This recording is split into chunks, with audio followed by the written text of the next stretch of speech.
Ciao a tutti e benvenuti in questo mio nuovo video. Io sono Lorenzo e oggi vi mostrerò come ottimizzare le vostre foto per Instagram direttamente dal vostro telefono.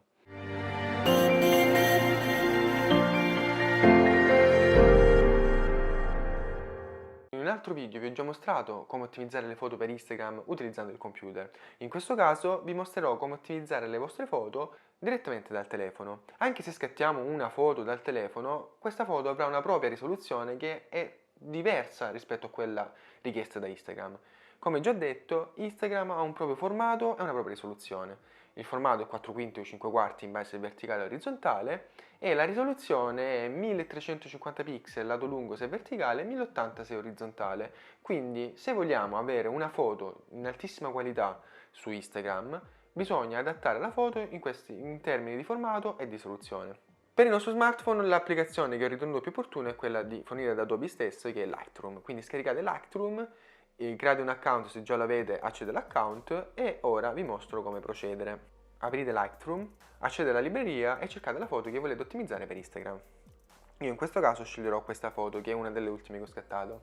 Ora, tutto quello che dobbiamo fare è innanzitutto ritagliare la foto, quindi andiamo su ritaglia e scegliamo il formato 4 quinti, quindi andiamo qui e scegliamo 4 quinti. Decidiamo il taglio, in questo caso sceglierò così e diamo l'ok. Ok, ora quindi la nostra foto ha il giusto formato per Instagram. Non ci rimane che salvarla nella giusta risoluzione. Per salvarla andiamo qui, esporta come, e andiamo a selezionare il tipo di file JPEG, la dimensione deve essere personalizzata e essendo una foto in verticale andiamo a scrivere 1350.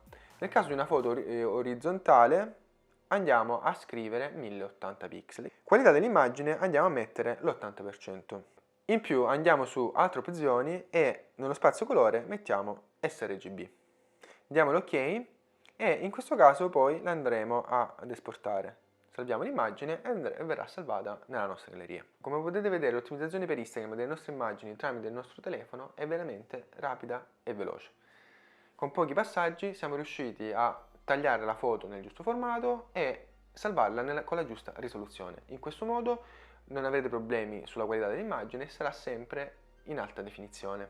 Se hai ritenuto questo video utile, condividilo, metti like e lascia un commento.